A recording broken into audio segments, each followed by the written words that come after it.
I never thought I'd be the guy telling this kind of story, but here I am. My name is Jack, and I've been married to my wife Lisa for 6 years. On the surface, everything seemed fine. We had a nice house, a decent life, and I thought we were happy. But the cracks started to show, and I was too blind to see them until everything exploded. It all began last summer. Lisa started coming home late from work more frequently. At first, I thought nothing of it. She's a graphic designer, and I knew the deadlines could be stressful. She often told me she had late-night projects, and I believed her, but then the headache started.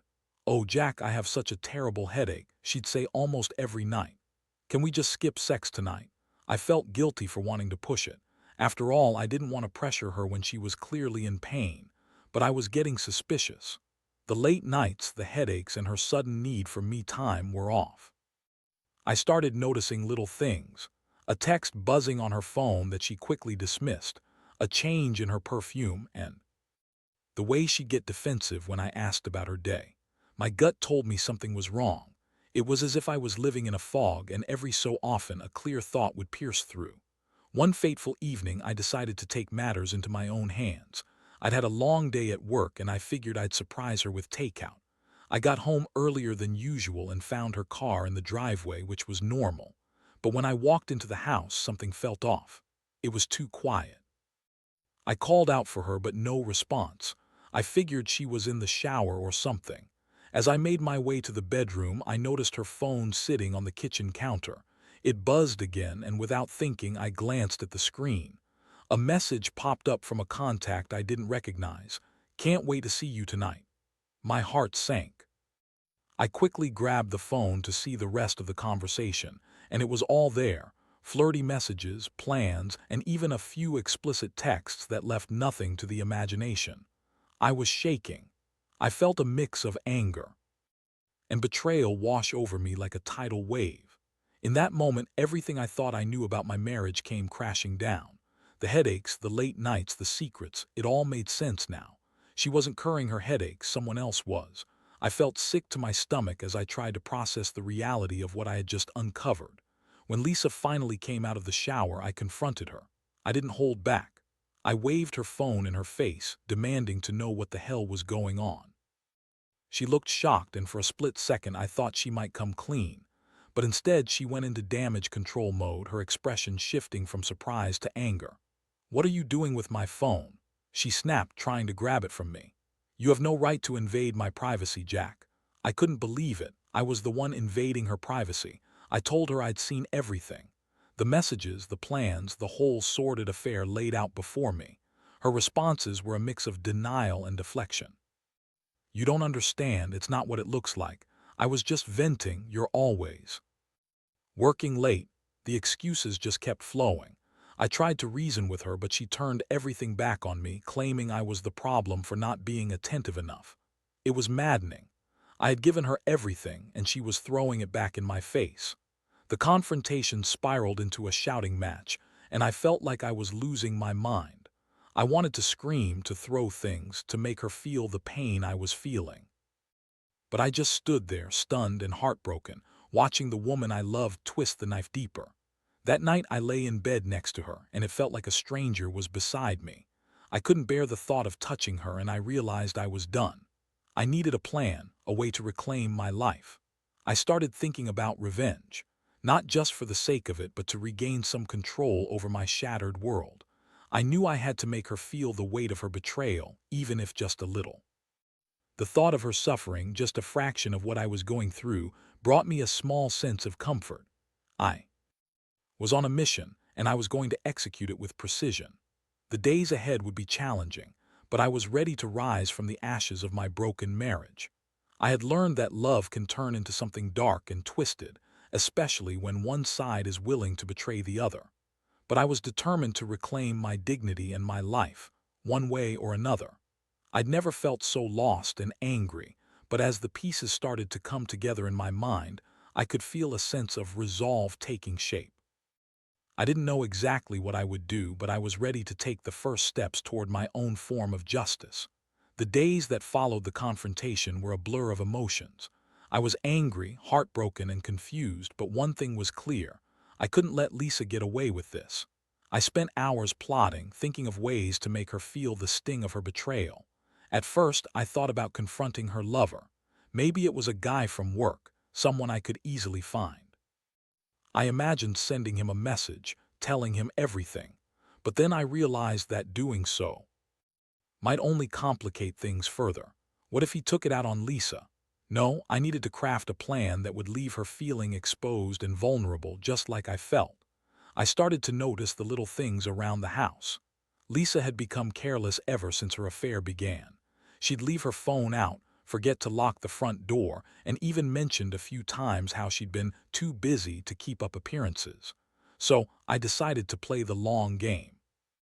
I would begin by gathering evidence of her unfaithfulness, slowly building a case that I could use when the time was right. I set my plan in motion. I began by following her more closely. I took note of her schedule, watching her leave for work and marking the times when she came home late. The more I observed, the more I convinced myself that I was on the right track. I had no doubt where she was going during those late nights. She was with him. One evening, I decided to put my plan into action. I couldn't shake the feeling that Lisa was up to something that night, so I feigned a late work meeting. She was none the wiser as I slipped out to follow her. I drove a few blocks behind her until she pulled into the parking lot of a trendy downtown bar. My heart raced as I parked and waited. I didn't have to wait long. A few minutes later, I saw him. He was tall, well-built, and had that swagger that made him stand out. I could see Lisa through the window, her laughter ringing out as she leaned in close to him. They shared a drink, and for a moment I felt like I was going to explode. How dare she betray me like this? I couldn't just sit there. I needed to confront them to show her that I was aware of her deceit. Taking a deep breath, I walked into the bar, my heart pounding against my chest. The noise of chatter and laughter faded into a dull roar as I approached their table. "Lisa," I said, my voice steady but filled with fury. She looked up, her expression shifting from surprise to guilt as her eyes darted between me and her date. "Jack, what are you doing here?" "Oh, just checking in on my wife," I replied, not bothering to hide the sarcasm in my voice. "How's the headache tonight?" Her companion raised an eyebrow, clearly confused about what was happening. I felt a surge of power as I watched Lisa squirm. "You need to leave," she said, her voice shaky. "This isn't what it looks like." I laughed, a harsh sound that seemed to echo in the crowded bar. "Really? Because it looks like you're having a great time with Mr. Wonderful here." I gestured toward her date, who was looking increasingly uncomfortable. "Look, man, I didn't know she was married," he said, trying to defuse the situation. "Save it," I snapped. I wasn't interested in his excuses. I only wanted Lisa to feel the weight of her actions, to understand that I was right there, watching her downfall. Lisa looked angry and embarrassed, but there was also a flicker of fear in her eyes. "This is ridiculous, Jack. You're making a scene." "Yeah, well, you made a choice," I shot back, "and now I'm making mine." I turned to leave but paused at the door, turning back to face her. "One last time.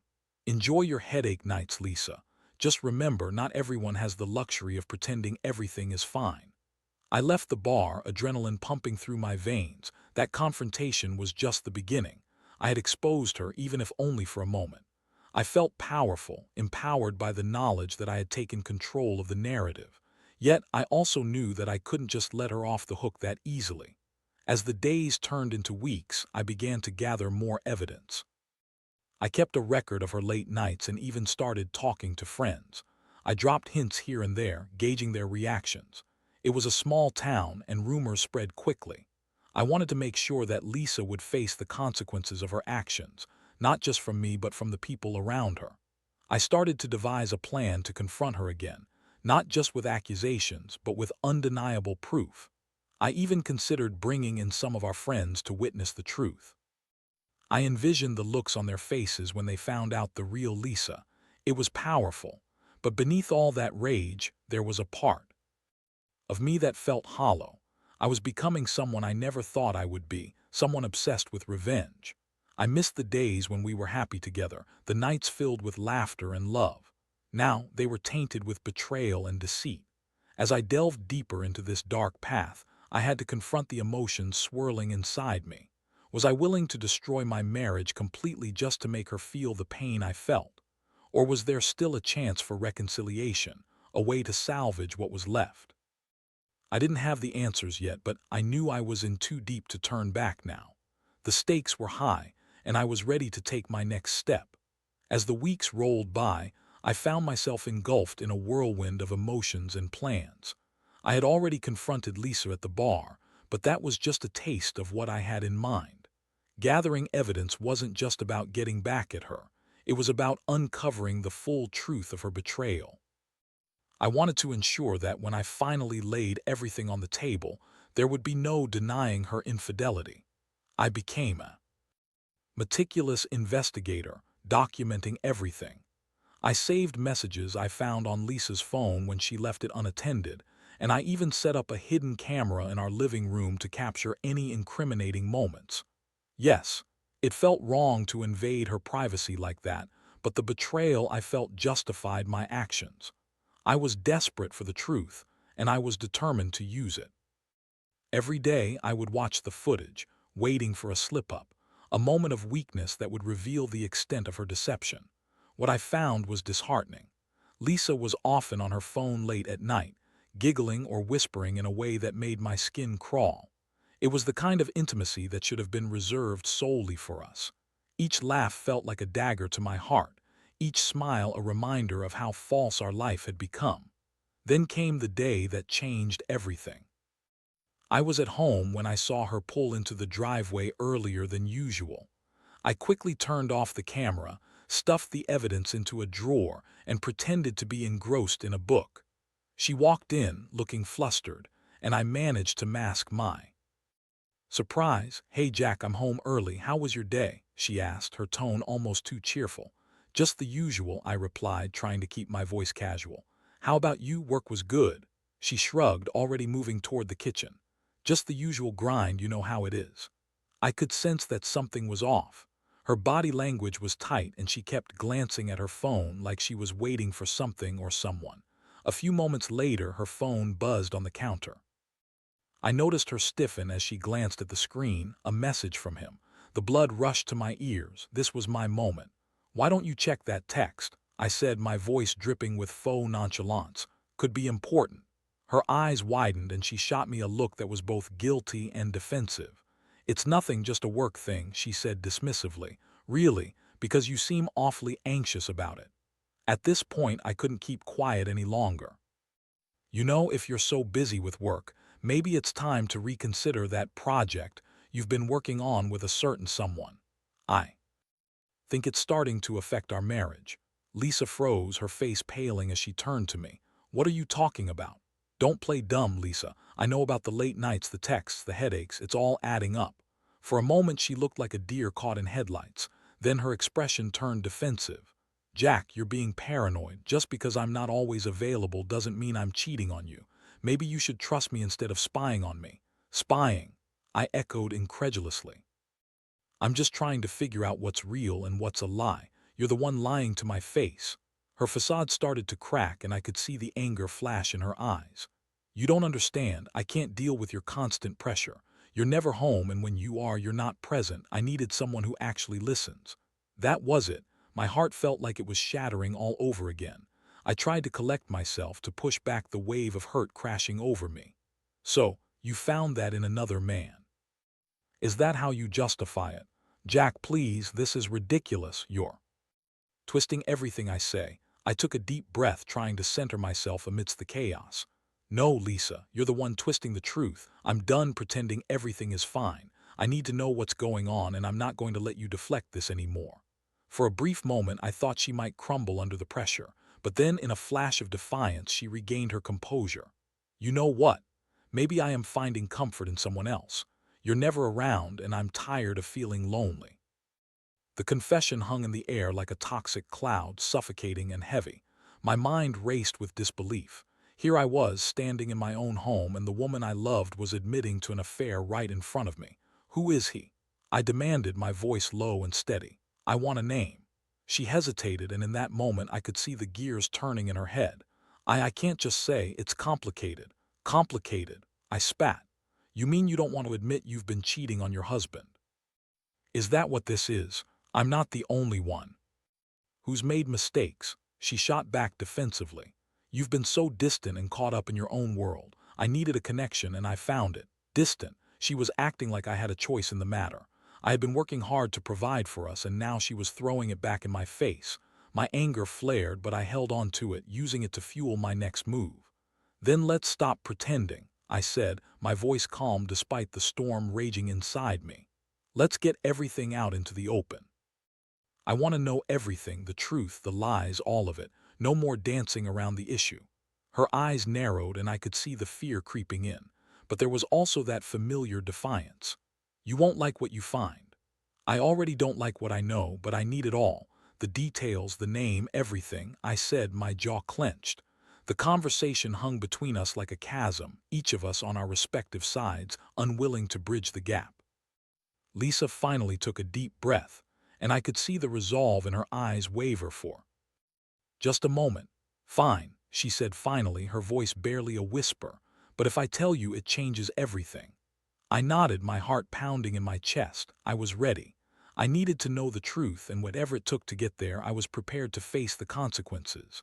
As she began to speak, I braced myself for the fallout, knowing that this revelation would alter the course of our lives forever. Would I discover the name of the man who had stolen her heart, or what was left of it?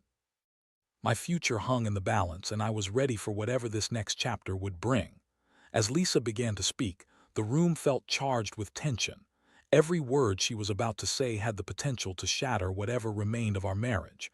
I held my breath, waiting for the truth that could either liberate me from this nightmare or plunge me deeper into despair. I don't want to drag this out, she said, her voice shaking slightly. The guy I've been seeing, his name is Matt. He works at the same firm as I do. Matt. The name felt foreign, unsettling.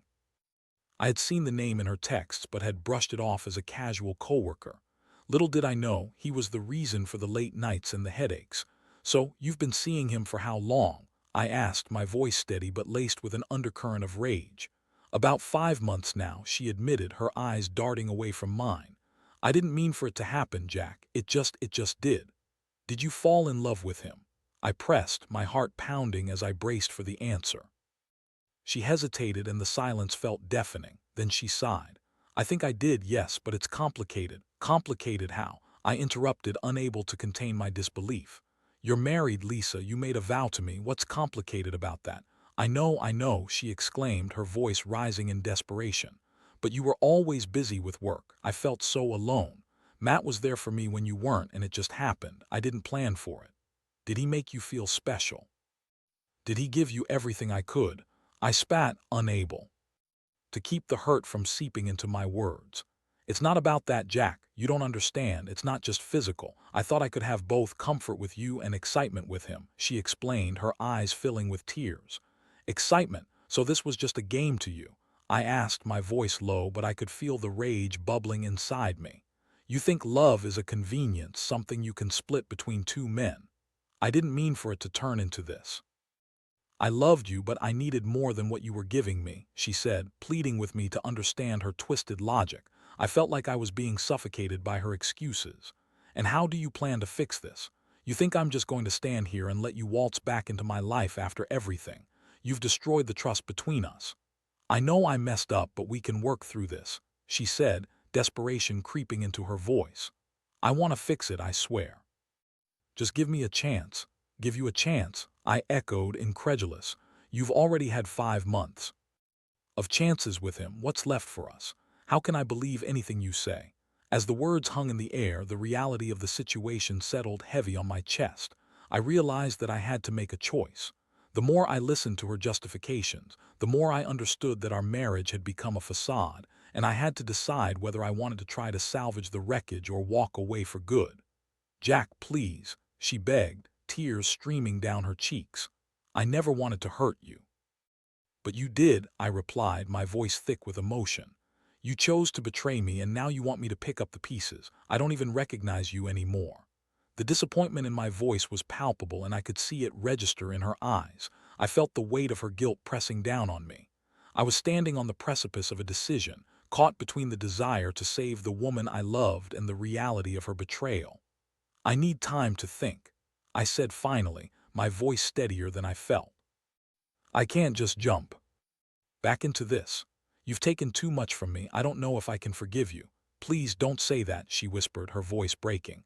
I'll do anything. I'll give up Matt. I'll prove to you I can be the wife you deserve. But I knew the words were hollow. I had heard promises before and they meant nothing now. I realized I needed to create distance. I need you to leave for a while, I said, my voice firm. I can't think clearly with you here. I need space to process everything. Her eyes widened in shock, and I could see the realization that she was losing me sink in. Jack, please don't do this. I love you. We can fix this. Love isn't enough when the foundation is built on lies, I replied, feeling a sense of finality in my words. I watched as she turned away, tears streaming down her face. It felt like a scene from a movie, and yet I was living it. I was filled with a mix of sorrow and relief. I had drawn the line, and now we were on opposite sides. As Lisa packed a few belongings, I felt hollow. I had expected anger or maybe even sadness, but instead there was this strange calmness. I was finally taking control, and it felt liberating in a way that shocked me.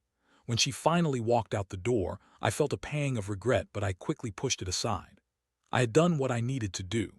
I would use this time to think, to reflect on what I wanted, and to decide if there was a path forward, or if I needed to cut my losses and reclaim my life. The silence in the house was deafening. I glanced at the hidden camera, the evidence of her betrayal still fresh in my mind. I knew I would have to confront Matt eventually, but for now, I needed to gather my thoughts. I had a decision to make, and it would shape the rest of my life.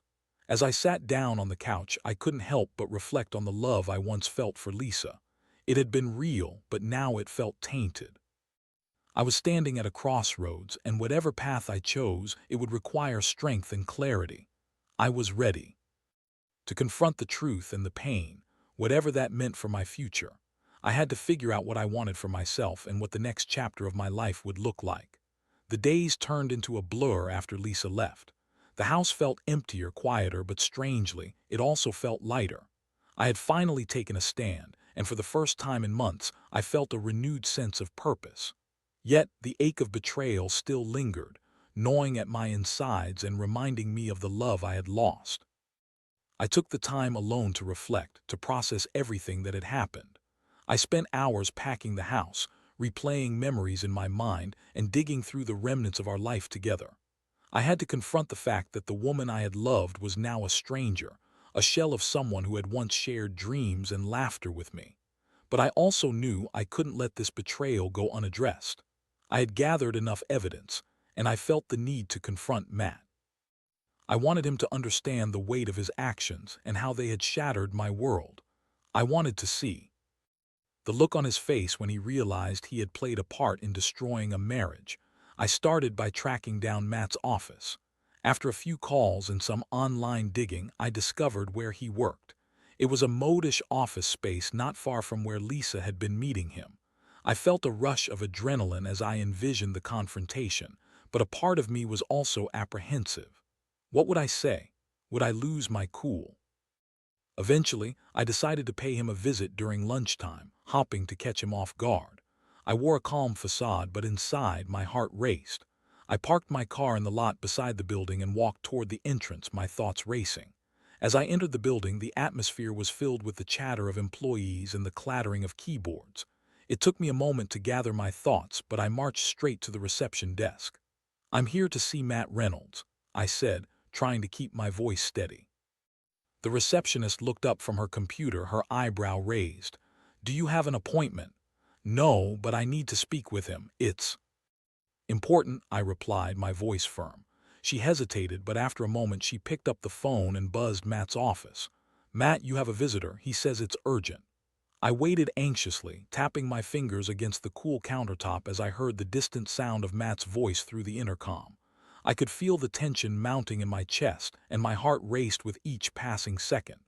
"Send him in," she finally said, and I took a deep breath before stepping into Matt's office. The first thing I noticed was how tidy his workspace was, a stark contrast to the chaos in my mind. Matt was seated behind a sleek desk, and as I walked in, his expression shifted from confusion to surprise. "Can I help you?" he asked, his voice cautious. Yeah, you can start by explaining why you've been sleeping with my wife, I said, my voice unwavering. His eyes widened, and for a moment he looked like he was about to deny it. But then his expression shifted, and I could see the realization wash over him. You must be Jack, he said, his voice now tinged with nervousness. Nice to meet you, I replied coldly. Now let's get straight to the point. I know everything about your relationship with Lisa. Matt leaned back in his chair, his demeanor shifting as he tried to regain control of the situation. Listen, man, I didn't know she was married at first. We were just friends and things escalated, he said, an edge of defensiveness creeping in. Just friends, I scoffed. You do just sleep with someone and call it friendship. You knew exactly what you were doing and you chose to do it anyway. He opened his mouth to protest, but I cut him off. You think this is just some game? You've taken something precious from me and I want you to understand the consequences. I didn't mean to hurt you, he said, his voice faltering. It just happened. Lisa and I connected. Connect with someone else's wife. Is that the excuse you're going with? I shot back, my anger flaring. You're a coward for hiding behind those justifications. Matt's face darkened and I could see the anger bubbling beneath the surface. Look, I'm not the villain here. You need to talk to her if you want answers. Oh, I've talked to her. I've heard all the lies and excuses, I replied, my voice steady. But you're not getting off the hook that easily. You may not think you owe me anything, but you owe it to yourself to understand the damage you've caused. What do you want from me? He asked, clearly uncomfortable. I want you to stay the hell away from my wife, I stated, my voice low and serious. Whatever this is between you two, it ends now. If I see you with her again, I'll make sure you regret it. Matt opened his mouth to argue, but I could see he understood the gravity of the situation. Fine, he finally said, his voice resigned. I get it. I won't contact her again. I nodded, satisfied. Good. I don't want to see your face around here again, and I'll be watching. If I hear even a whisper about you two, there will be consequences. With that, I turned and left his office, a mix of anger and relief coursing through me. I had confronted the man who had intruded on my life, and for the first time in weeks, I felt like I had regained a sense of control. But as I drove home, I was struck by an overwhelming sense of loss. Confronting Matt didn't change the reality of my situation. It didn't erase the pain that Lisa had caused. I had taken a step toward reclaiming my life, but I still had to confront the deeper issues, our marriage and the possibility of rebuilding or letting it go for good. When I got home, I sat in silence, contemplating my next steps. I had made my choice to confront Matt, but now I needed to decide what I wanted from Lisa moving forward. Was I willing to work through our issues, or was it time to finally close that chapter? These questions weighed heavily on my heart as I realized that the journey was far from over. I needed clarity, and I was determined to find it. I owed it to myself to understand what my future would look like, whether it involved forgiveness or moving on. The road ahead was uncertain, but I was ready to navigate it, no matter how difficult it might be. The days following my confrontation with Matt were a mix of relief and turmoil. I had confronted the man who had been a catalyst for my pain, but the reality of my relationship with Lisa still loomed over me like a dark cloud. I needed to make some hard decisions, and I couldn't afford to let my emotions cloud my judgment any longer. I knew I'd have to face Lisa again. The initial shock of her betrayal had worn off, replaced with a cold clarity. I needed to understand what her intentions were and whether there was any path forward for us. I spent hours thinking about our relationship, replaying memories of better times, but they were overshadowed by the reality of her infidelity. Finally, I decided it was time to have another conversation. I texted Lisa, asking her to meet at a cafe we used to frequent, a place that held many fond memories. I wanted to talk in a neutral space, away from the chaos of our home. When I arrived, my heart raced, a mixture of dread and anticipation. A part of me wanted to believe that we could work through this, but another part of me was terrified of being hurt again. I ordered a coffee and sat at a corner table, my eyes scanning the door.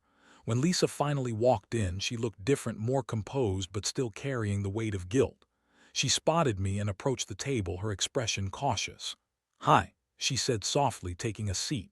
"Hi," I replied, trying to keep my voice steady. "Thanks for coming." There was a moment of silence as we both processed the gravity of the situation. I could see uncertainty in her eyes, and I knew this conversation could go either way.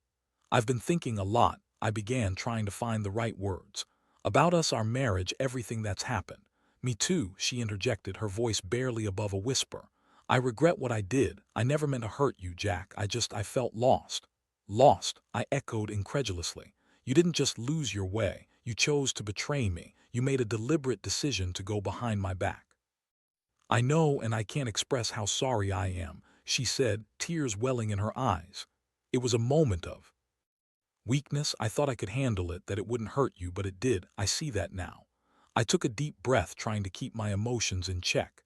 "Do you love him?" The question hung heavy in the air, and I braced myself for her answer. "I did, at least I thought I did," she admitted, her voice trembling. "But it was never about love, Jack. It was about filling a void, something I thought I was missing in our marriage. But now I realize that I was wrong. I want my husband back." Her words hit me like a punch. She was saying what I wanted to hear, but could I trust her? Forgiveness is a powerful thing, but trust takes time to rebuild. "I don't know if I can just forget everything that's happened," I replied, my voice calm but firm. "You shattered my trust, and that's not something that can be easily repaired." "I know," she said, her voice breaking. "But I'm willing to do whatever it takes to prove I can be the wife you deserve. I'll go to counseling, I'll be open, and I'll earn back your trust if you let me." I looked into her eyes, searching for sincerity. I could see her vulnerability, but I also felt the weight of my own pain. "It's not that simple. This isn't just about what you want. I need to think about what I want too." "Of course I understand," she said quickly, her eyes pleading. "Take your time, but I hope you see that I'm committed to making things right. I want us to work." As we talked, I could feel the emotions swirling within me. Part of me wanted to believe her, to give her another chance, but the other part was scared of repeating the same mistakes. I had devoted years to this marriage, and the thought of rebuilding felt daunting. "Let's take it one step at a time," I finally said, my voice steady. "I'm willing to explore the possibility of rebuilding, but we need to set some ground rules. I need transparency, and I need to know I can trust you again." Lisa nodded earnestly. "I promise, Jack. I'll be completely transparent. No more secrets, no more lies. I'll share my location, my phone, whatever you need." "That's a start," I said, feeling a flicker of hope amid the uncertainty. "But it's going to take time. I won't rush into anything without knowing I can trust you again." "I understand," she replied, and for the first time I sensed a glimmer of the connection we once had. Our conversation continued, and we talked about our feelings, the reasons behind her actions, and what we needed to move forward. It was a step toward healing, but I knew we had a long road ahead. As we finished our coffee and prepared to leave, I felt a mixture of hope and apprehension. I didn't know if we would succeed or if we would ultimately fail, but I was willing to try.